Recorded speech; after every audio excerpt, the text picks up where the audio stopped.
On.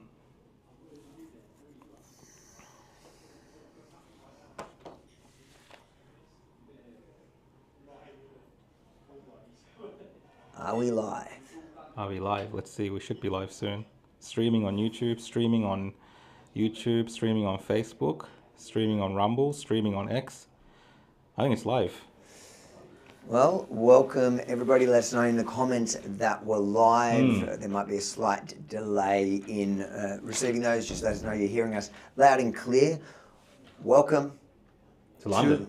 London. Yeah. And we're at some British pub. As you can see, Rukshan is really Sri Lankan. He pretends that everything is like a Timu Indian. Yeah. Whereas I'm the real deal. I get into it. And it's not true what Avi said when we landed here. I did not go straight to a migrant hotel. Although, after going to our hotel, I actually wish I went to the migrant hotel because I heard the options are better.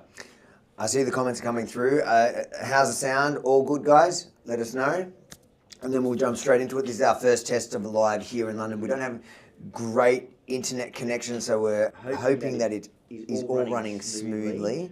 Do you want to pull up comments, see them? Otherwise, it looks like it's happening. I think it's working. We'll just see what people say about the sound, guys. We're just checking the screen. Let us know about the sound, guys. Just keep telling us about the sound. All good. I'm getting all good here. All right, there we go. Nice. All right, let's not waste any time. So we're here. Yep. We're finally here. That was a trek to get here. We're going to find out about what's going on with our guest now. I think I can say he's an old friend now. Well, I just met him before. He's a great guy. You don't have friends, so you can call him an old friend because that's the longest friendship you have to be quiet. Sorry, mate. You're out of the shot. Stay out. But it was a trek getting here. Why are you here? Well, I'm here to see what's happening here in the UK. Obviously, there's a massive rally coming up that a lot of people have been talking about from all around the world. And even in Australia, we're doing one to match the date. So obviously, it's something that's gone across around the world. And, you know, a lot of comments online on our Facebook and stuff when we put up the photo, people were like, why are you guys going to UK? Why not just stay in Australia? Well, I think it's important to see what's happening in the UK because they are a little bit far ahead of us in terms of the progression of some of these issues. And it's all going to come back to Australia, guys. So for us to actually come here and see what's happening here, talk to people on the ground and cover the rally, and especially like speaking to people at the rally, I think everyday people from the UK, and then bringing that, you know, those expressions of what they're going through to Australia as well, I think it'll help us shape the direction of where Australia is headed. That's what I fully believe. That's what I want to get from this trip. What about you? Look, I'm here just to capture the moment, like you said. Australia, I think we are following in the footsteps of the UK. We're not learning anything. We should be learning. That's why I want to talk to our guest today. He's going to tell us what we should be actually learning. And on the positive side, I think we are also following their rebellion. You know, the 13th, that was the big rally that's being planned. I think it's called, what was it called? Unite the Kingdom. You know, and guess what? Lefties hate it, but we're part of that same kingdom. And so I think that Unite the Kingdom is spreading, and it will spread. So the good with the bad. And we're here to actually capture, so what's going to be different on the day, we're planning to actually have a live stream as well, but instead of being the live stream that just captures what's on the stage, which has been something that I've never really loved doing, we're going to go in amongst it, talking to the people on the ground, attending the protests, the same people that get demonized by the media besides the people that are speaking, just for attending, and find out who they are and why they're there and why they're standing up now at this time in history. And we're also going to talk to backstage with some of the speakers. We'll also march at the front. We'll have it all. Guys, what is it? ukrebels.com. You can see the URL there at the top and on the ticker at the bottom. Get behind our campaign to be here. If you believe in our mission here, ukrebels.com, chuck in a couple bucks to help us cover the costs of coming here. A London hotel. I couldn't believe it. Damn. The price is like to stay in. I don't know how people are living at this cost. Like insane. Just to give, like, we shared a hotel last night. It was tough. 5 and separate beds. We had to fight for that. Well, Avi was resistant to that idea. He wanted the king size bed to share with me. but I made a point of speaking to the front of their staff, and I said, nah, I'm not going to do this. We need 2 separate beds because I know how Arby gets. I'm going to bring this front staff. I think she was Indian. She looked after me. One of my cousins. So I had to prove to her that I was being touched, and she got us 2 beds. But it was £500 for a night. That's 1,000 Aussie dollars. So if you can help chip in to help us cover the other side of the story, because I guarantee you, the protest itself, the mainstream media is going to try demonise them, but between the live stream, the actual event live stream, and the stream that shows the actual people on the ground. And from that, we're also going to create a report like we've been doing. So you're going to get the kind of behind the scenes of creating the report. But we can't do any of that without you. And of course, all the live streaming. Like, we've got a bunch of SIM cards that we had to buy, like hundreds of pounds just for the network, just to give you a little idea of some of the costs involved. So ukrebels.com, that's the URL. You can see it on the screen there at the top there below that beautiful British flag. Let's bring the guest in. yeah, let's bring it in. I'll just pop. Here we go. Look at the You're on camera, mate. Come in, Mate. and also, while you're calling for donations, I need a hair transplant, so I'll have a few quid too. I was going to say, those veins from the side of your head, I don't know if they capture. Yeah, they do capture it nicely there. I should hope so. It's work of art. It's not easy. Well, I'll tell you what, you try living in Britain, modern day time, and see if your veins don't pop out the side of your head. It's a stressful time. Uncertain times. So first, let's start with people who don't know you. Who's Liam Tuffs? Liam Tuffs is a core. That's one of them loaded questions that I ask my guests on the podcast. But in a nutshell, I'm a patriotic, good friend, neighbour, fellow, brother, who wants the best, not just for me and my immediate family, but for future generations as well. I've had the luxury of a lovely life. It's been a bumpy old road, but I've enjoyed every bump, if I'm honest. And I'd like future generations to have that same luxury of living far more freely than we're living at the moment, without the suppression that's creeping in, the communism through the back door, the totalitarian sort of vibe that's out there. It's undeniable, it's irrefutable, and I just want to say before you start peppering me with questions, I'm so glad that you've come all this way. I think the echo is bad. I'm getting comment that the echo is bad. Are we still live? Yeah, we're live. Okay. That's all right. We'll keep going. We'll keep going. Should we just apologise for any echoing? Yeah, I wonder what the echo is. Share a mic. Yeah, might be the same. Let's just do that. Let me know guys. I'm getting a comment. Where are you getting comments from? I've turned mine off. Guys, Guys, we're fixing it on the go, Daniel. So Daniel, who's watching from Australia, thank you for the tech support. Let us know if this is any better. Yeah. Are you getting a text coming through now to say that the sound's not good? Echo, just a bad echo. What are they saying? Finally. Okay. The echo's been out too far. Oh, okay. Sorry about that, guys. Yeah, there you go. So yeah, you was asking why the veins are prominent on the side of my head, and I was explaining these are tough, torrid times. Not to mention turbulent at the moment in the UK. A lot of uncertainty. There's a lot of suspicion in the air. There's a lot of division.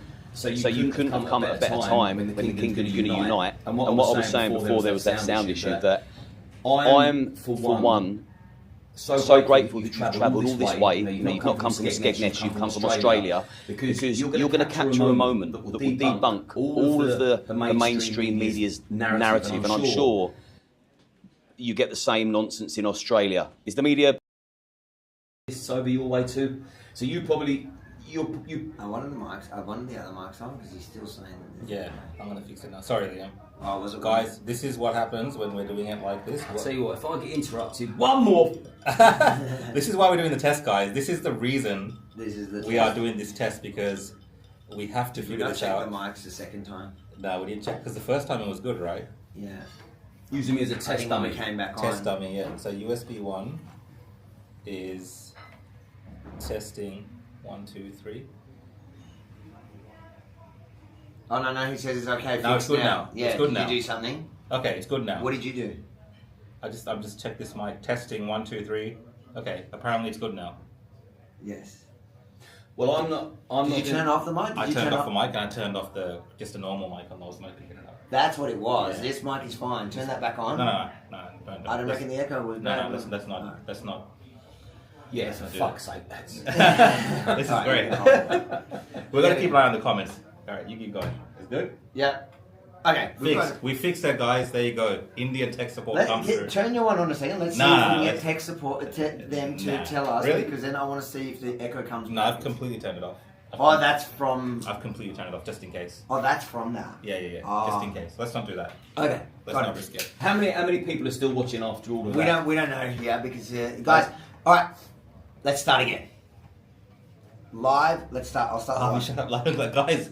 I don't know if you heard our full intro, but we're here in London.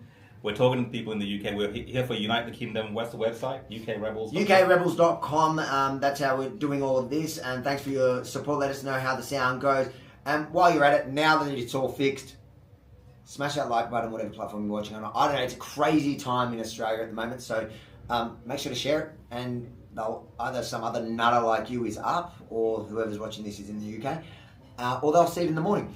But we're here with Liam Tuffs, who's got popping veins, but an absolute gentleman and a patriot, who's telling us where we are in the UK and how we got here. I'm a vein popping gentleman. There we go. So, okay. So you were kind of describing what's going wrong here. For people in Australia who don't know, how's it kind of playing out in reality here?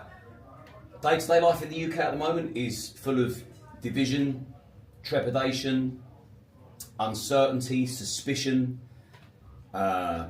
rifts amongst friends and family. Over what? Over conflicting opinions. You know, some people that tap into the mainstream media on the daily, they're getting fed one narrative, and other people that sort of want to think a little bit more outside the box and go to the independent journalists or seek their information elsewhere, they have a completely different version of reality. And the sooner people realise that the BBC, Channel 4, ITV isn't reality, the better, because we're all getting pumped with propaganda it's turning us against each other. All you've got to do is go onto X. And I'm very grateful that Elon has lifted the lid on free speech, because now people can look in and go, wow, that's what's really happening. Because there's too many of us now. And what we're finding is, and what's necessary, is that everybody becomes an independent political activist and an independent journalist. And all you've got to do is flip open your phone, record and say what you see. Yeah. It's as simple as that. Because someone somewhere is going to report a lie about you, an event, a situation, a circumstance. And if everyone's recording what they see, and it's a shame that we have to do that, but we are heading for a surveillance state in the UK. They want to roll out digital IDs, and you know where that leads. You board a plane. You're going to fly to Marbella from Gatwick, and they pop your ID number in there from your card, and they say, oh, sorry, you can't board the flight because 2.5 months ago you said something derogatory about Keir Starmer on X. Yeah. You've actually got a travel ban, and you can only withdraw £200 from your account for the next week. Now, people think, and I'm the least conspiracy theorist you're ever likely to meet. I sort of think people take conspiracy far too far, because we've been fed so much nonsense. I don't know how much you can talk about COVID on your channel before it gets flagged, but you know that was the ultimate IQ test world over, and most of us fell for it. I know that I certainly thought, shit, this is a worry, when I started seeing people in China dropping down dead when we was getting pumped that propaganda. So we're now starting to realise that we can't buy into, believe, trust the current government or the previous government, for that matter. And so the state of the UK is exactly that. It's a state, and we're all now clutching at straws for somebody to save us. Yeah. And we've now got, there's a lot of division also amongst the right. I don't want to be part of that. I want the right to unite. In fact, in an ideal world, I'd like the left to have a check-up from the neck up, become close to the centre, and we all merge together as one and leave the Nazis on their own, because they're just full of absolute hatred. And people like you and I'd imagine, are in a similar boat. Yeah. We're somewhere in the centre, maybe to the right of centre, because I think if the further left you are, the more you could do with a psychiatrist rather than an X subscription. But if everybody was to merge together a little bit more, and also engage in not just debate, but just listen to somebody else. Everyone's so keen to get their word in first in the UK, I find. You know, 2 ears, 1 mouth. Yeah. Take advantage of having 2 ears. Yeah. Which is one of the reasons you asked who I was at the initial stage of this interview. I'm a podcast host. I do that because I've lived in my head for 45 years. I'm bored of me. I want to hear about other people. I want to hear what's going on in your head, your mind, your country, your heart, and where you want to go. So I spend a lot of time listening. And anyone watching this, the key to building bigger, better communities is to listen. Yep. You get to understand people's wants and needs a hell of a lot better if you listen to them rather than talk at them. And you know what? Your opinion ain't that important either. Like, people love to talk about how they feel, how they think, them, me, I. No one really cares, man. You've got to meet somebody in the middle somewhere. Have you been talking to my wife? You've just literally just given her same spiel. She's going to love you when you get back. I wanted to say, Liam, like a lot of the things you brought up, like digital, like all these kind of issues, you know, government creep when it comes to censorship and them trying to control speech. We have the same discussions in Australia, and we're seeing the foundation of that being laid, where it looks like it's going to happen. What's happening in the UK? Like we still haven't had the police turn up and arrest people at airports or something they've said on X to that extent. Mind you, if you remember in COVID days, we were the one that were kicking indoors, arresting COVID was the exception, I think. In Was that that really? regard. Yeah, it was happening like that. But I in think Australia, it was the COVID. It's funny because like people have suddenly forgotten that, but in Australia, it was arresting and jailing people for things they were saying online. Yeah. But then when there was pushback and they reversed everything, they were like, oh, nothing to see. That was just under the emergency drama that we had at the time. Yeah. That's not really who we are. In the UK, It's not they a are emergency. really doing that now Yeah. for everything. yeah, because we had the incident recently, that comedian that was arrested at Heathrow Airport, I believe. Graham Lynham. Graham Lynham. So for some tweets that he made online. Insane. How have we got to this stage where comedians can't tweet whatever they think without being arrested by armed police at an airport? A, couldn't you wait? Was it completely necessary? The answer to that is no on both counts. And we shouldn't have thought police. Because if you look at what Lucy Connolly tweeted, and I will double down on this until my final breath. If you look at what she said, and I won't say it word for word because I don't want to end up in jail, but she said that things can happen that weren't particularly great. It was a knee-jerk reaction to a massacre. Everyone was highly strung. Everyone's got children. Tensions were high. I cried my eyes out when I read what happened at Southport. And in reaction to the Southport massacre, Lucy Connolly has took to X and said this, that and the other can happen for all I care. Now, for all I care is the key element to her tweet. She wasn't saying go and do it. It wasn't incitement. There's surely there can't be a jury in the land or a judge on the planet that would say, well, that's clear incitement. That incitement is an instruction. Yep. She tweeted a thought. That's now thought police. That's now a thought crime. Whether you like it or not, that's the reality. But the people on the left, they absolutely lap up and revel. They bask in the glory of her incarceration, which is despicable. Because if they think for 1 second that it won't happen to them if they cross the line, they're surely mistaken. They're not exempt from a communist regime which is slipping right in just nicely at the moment as far as the Labour government are concerned. So everybody needs to be aware and don't think that like things will slide past them because they're cheering for Starmer. You say one thing against that man or his repulsive party, you're next. Yeah. I think we see that when it came to some of the pro-Palestinian movement, they broke into a military base, and then the government kind of clamped down on them. But that was justified in terms of, it was almost like an act of domestic terrorism. I can't remember the group. Palestine Action. Palestine Action. They've just been prescribed, didn't they, as a terrorist organisation. And that was kind of a legitimate thing because they broke into a military base and did that. But they were up in arms about something like that being a violation. I guess it goes to his point of like, if you're silent about things, don't think it's not going to. But I'm saying the left is up in arms about that. But when it comes to like that story, Lucy's story, they were celebrating that. So there's this kind of paradox with the left when it comes to these issues, where they do sometimes complain about it, but other times if it's against a political enemy, they will celebrate it. Whereas I think on the right, more broadly, we want it to be for everyone, this kind of free speech protection or protecting the rights of protest. It's got to be fair across the board. Yeah. I don't want privileges. In fact, anything, do you know what? I don't mind being on the back foot. I don't mind giving somebody the slight upper hand because I work harder than most.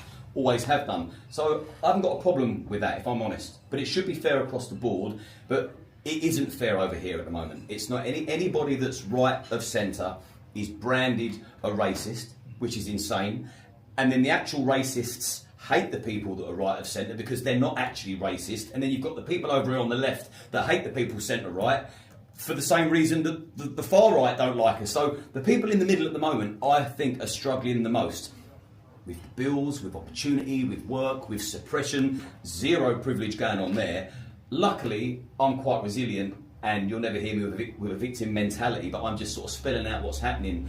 And as furiated as I get, and as much as the veins pop out of my head with anger at times, I can get to switch off and think, you know what, tomorrow's a new day, we go again. But there's going to be people sitting in flats that can't pay bills, that won't be able to put their heating on this coming winter. They're going to be in a very different position to me with a very different attitude. Yeah. And they're the people that you're going to see when you come to the United Kingdom rally. And this is why I'm very glad. I don't know if your audio picked it up when this all began, but I'm so glad that you've travelled from Australia to meet the people of the UK, to meet the working class people of the UK, to meet the forgotten people of Britain that have been swept aside and dismissed and lambasted and labelled with all sorts of incorrect tags. Very, very unfair.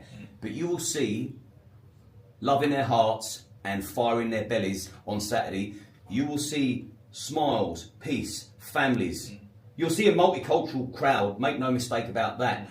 And the fact that you're here to report on the day that will debunk what the mainstream media report is a thing of beauty. And just the fact that you can go and represent our country over there and report the truth is great. I mean, you guys are filming live, so you can't edit it, you can't stage a situation, you can't cut it there and then turn to trouble there, which is what the mainstream media like to do. I'll give you an idea of what they've done.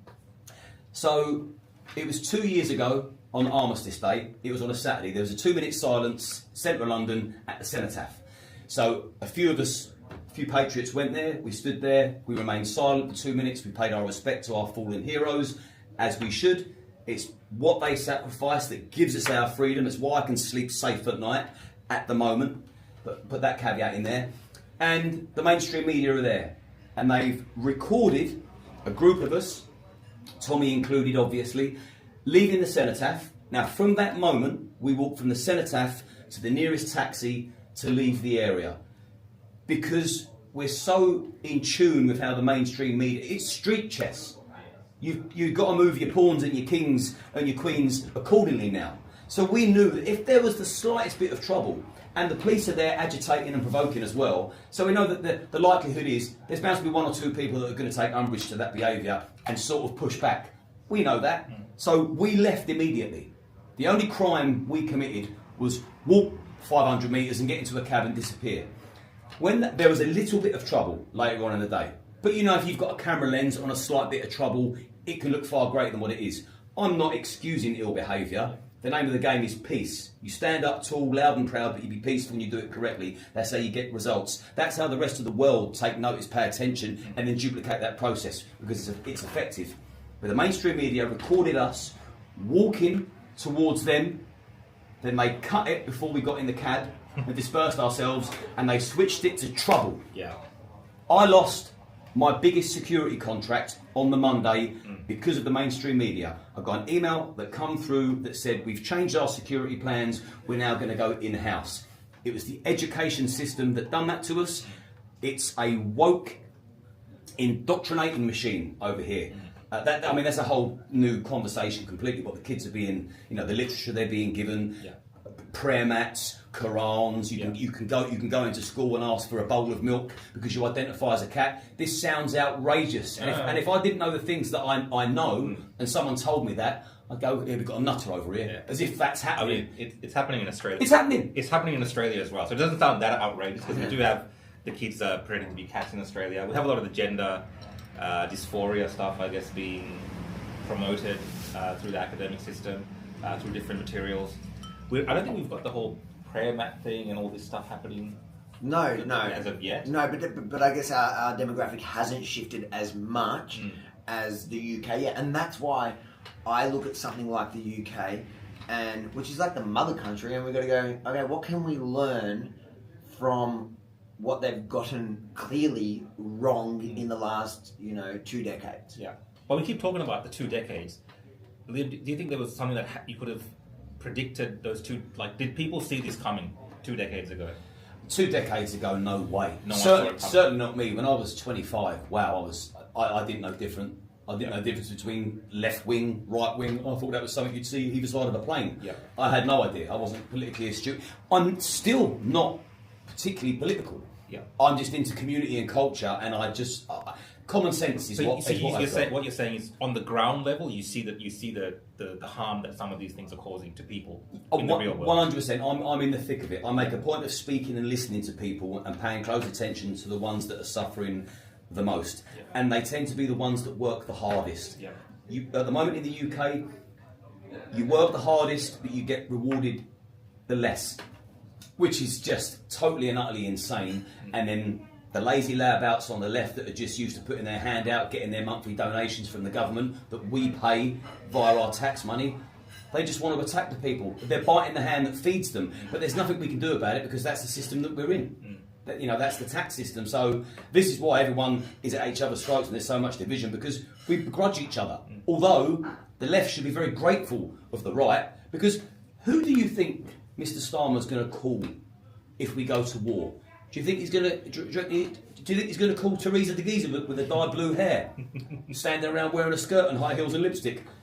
Yeah. We're just about to go to war. Do you think you can rifle up and go on the front line? It's not. Yeah. It's going to be the people right of centre with the moral compass and the testicular fortitude that are going to get called upon, and we would do it in a heartbeat because we've got children to protect and we've got a life that we want to conserve and a country, and there's passion for the country, because some of us, although national pride is they're doing the best they can to knock national pride out of us. But there's a few of us that have still got it, and if it's sliding away, there will be a few of us that will pull it back. Yeah. We will restore sanity sooner rather than later. And the tide is turning now, which is why you guys have flown in. Well, I was going to ask you, because I think I met you, it's got to be coming up close to a decade, maybe 8 years ago, 7 years ago. And those rallies were massive compared to any, quote-unquote conservative protest I've ever seen in Australia. But even then, it was probably considered more fringe to be supporting it, or at least, the real working class only. Has that shifted? Has that changed? And what can we expect? What do you expect the crowd to be? I know you did mention like a lot of working class people, which is what we saw back then as well. But do you think it's also going to be beyond that, or is it going to be more of the same, or is it just going to be bigger? What are you expecting on Saturday? And have you seen a shift in general on the people that are supporting that message that hasn't actually changed? I can't see anything that's changed since then. The message has always been loud, clear and crisp. Unite the kingdom. People of all colours and creeds come together as one. It's your attitude that controls your altitude. If you suffer with stinking thinking, you're not welcome to the party. If you're a wholesome human being that wants the best for yourself and each other and surrounding communities, then we want you to come together and shake hands with strangers, break bread with new people, pump some love into the air. Yeah. And now love is contagious. I'm sure there's a song out there that's got those words in it. I think you've sung me one before. Shh.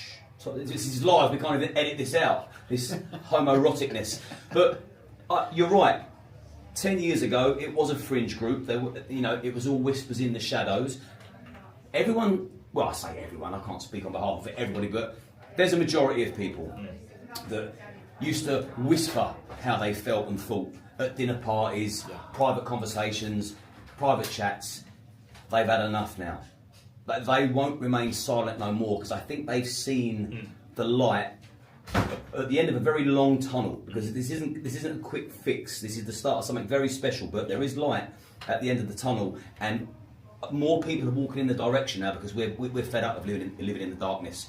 And now what we're seeing is multitudes of people that are speaking out loud, normalising being patriotic. Yeah, I think we're seeing the beginnings of that in Australia. So with the movement that's kind of building in Australia, it is at the very beginning of it. Maybe what it was like when you're saying 10 years ago, right? So in Oz, it's a bit of a fringe thing. I think it's at least portrayed as such by the media at the moment. So it's portrayed as being very right wing, and there are elements of it that lead for the media to portray it in that way. But overall, again, it's kind of working class people. It's patriotic Australians that are seeing what's happening in the UK and getting that message out there early on.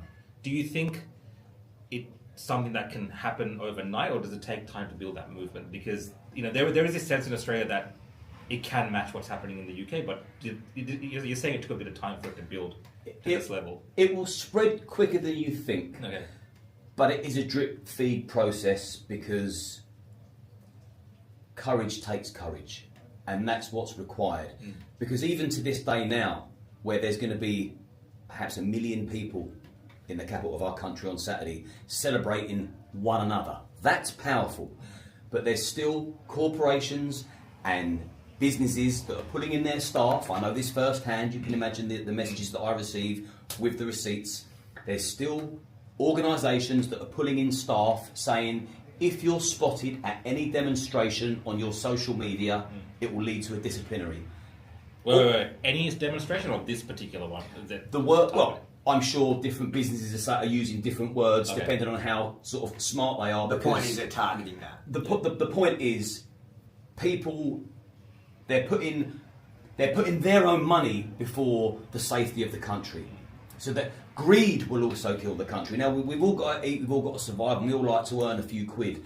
But it's got to be security first. It's got, if we haven't got a country anymore, there'll be nowhere to earn any money. And if communism completely takes over, money won't even matter.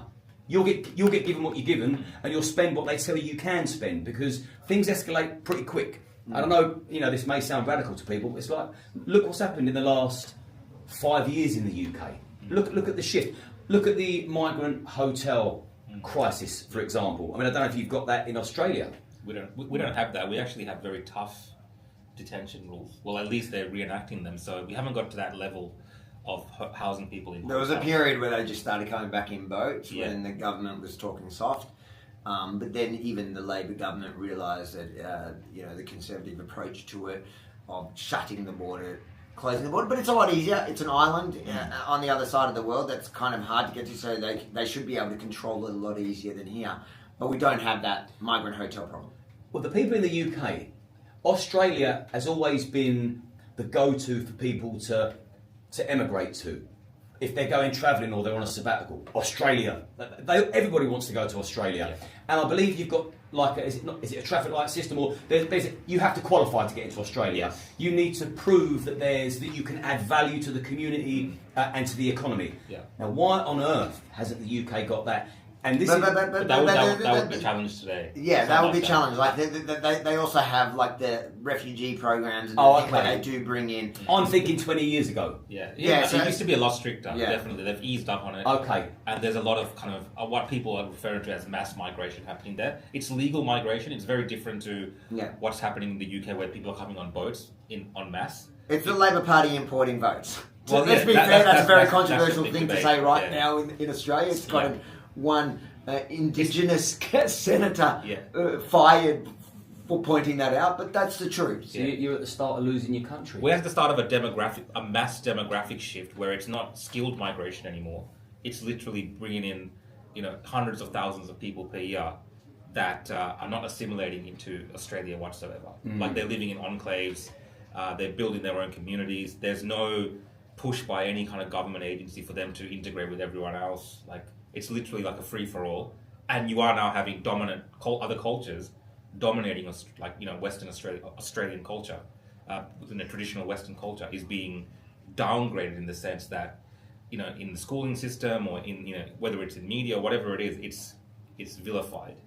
Well, what techniques are they using to suppress you and cut off your tongue? Same. Labels. Well, also they are.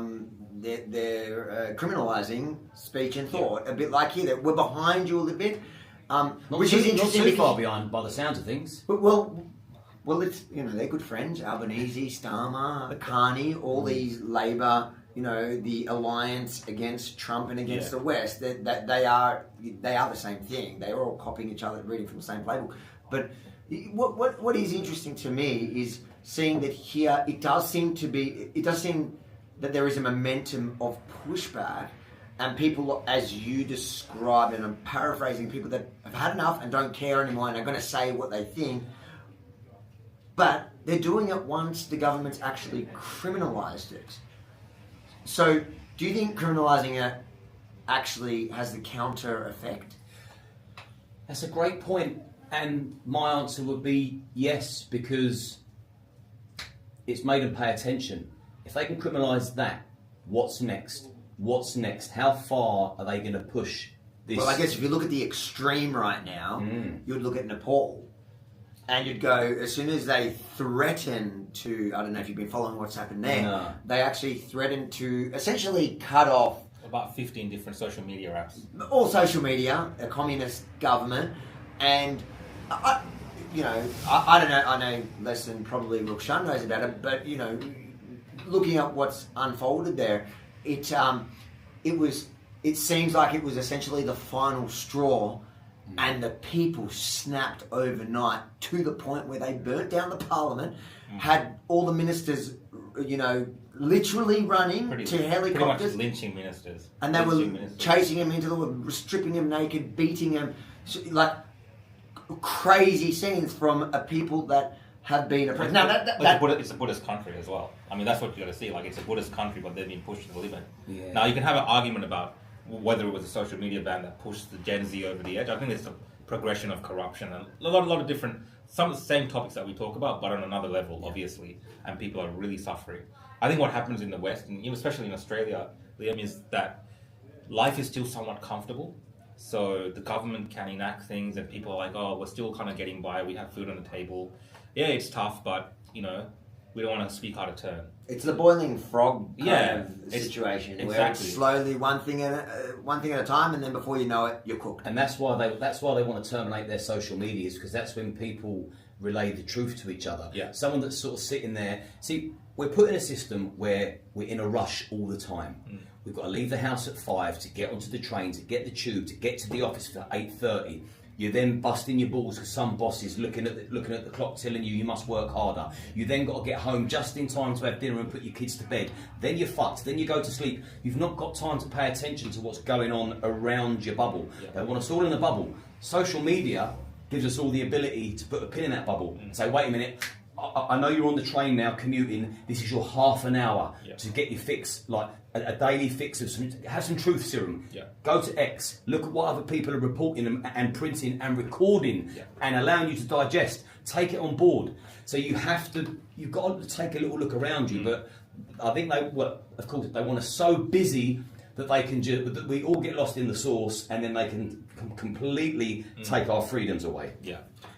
Before we end it, Saturday, what to expect from, I know you've touched on it, but what can we expect, and what do you think it's going to, is it going to change anything? It will change things. Love is contagious. Courage requires courage. There's going to be 1 million courageous people in the centre of London.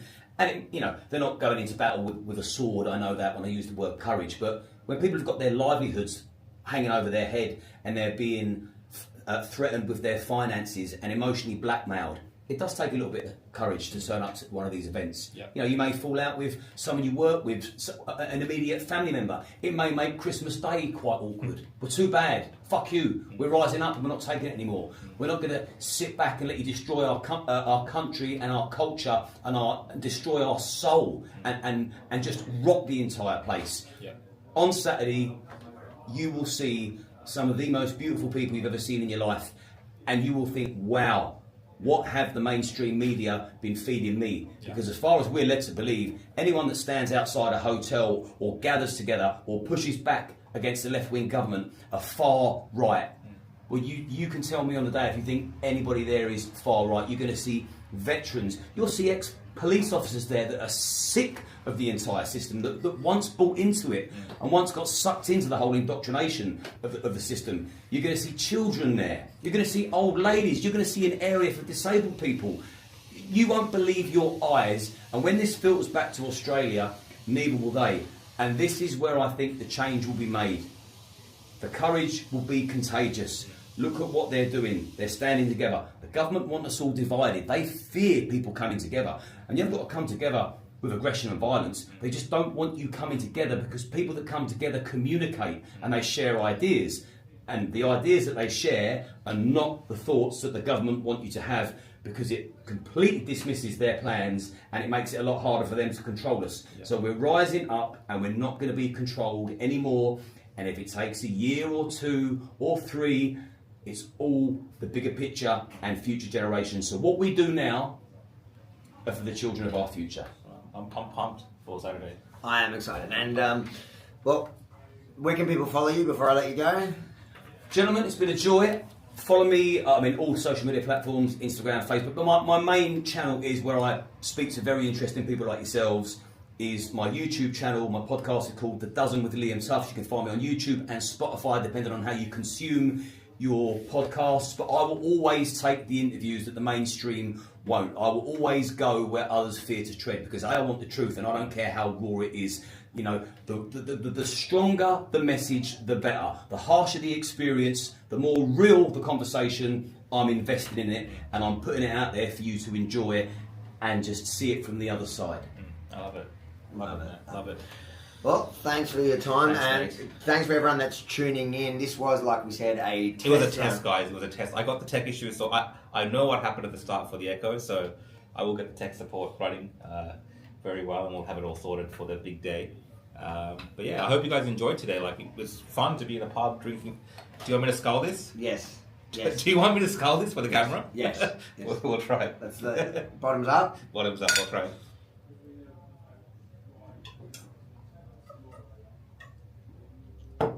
Okay, drink half of them. You've got to work on that sculling. You must do better. This is Sri Lankan sculling, so it's very different. It takes a bit more time. It's relaxed. It's island time. We take it easy. Normally gin and tonic, but this is a bit rough for me. Guys, so this is the first live we've done in the UK. We're going to do a bunch of others. Definitely the actual rally itself. We're going to give you a completely different perspective, and we're going to package reports as well. UKRebels.com. If you support our mission here, we're also going to be interviewing a bunch of different people, maybe go live at different times, so make sure to switch those notifications on especially YouTube or whatever platform you're watching on, but especially YouTube, because I know the hours are weird, and we'll probably send them out after the fact of doing a lot of the lives. So if you want to catch it in real time, make sure to switch on those notifications. Besides for that, what did I want to say? I can't remember. That was about it. UKRebels.com. We've got plenty. Oh, no. That's what I want to say. And this is just the beginning of our journey. We've got a lot more to come in the next couple of weeks. So subscribe and hit that notification bell. I promise you're going to love it. And we're going to ramp up the live streams as our trip progresses. And again, I can't stress this enough, because I know that it was an echo at the beginning. This is a super expensive trip. I think we were echoing before, just to give you an idea. Last night's hotel for us to share was £500, which is about $1,000, I think, off the top of my head. Insane, but I think it's going to be worth it at the end for all the reasons we mentioned in this podcast. Now, so if you support what we're doing, UKRebels.com, we cannot do it without you. Let's get some pub going. Yeah, I'm so hungry, guys. That's it. See you guys. Take care.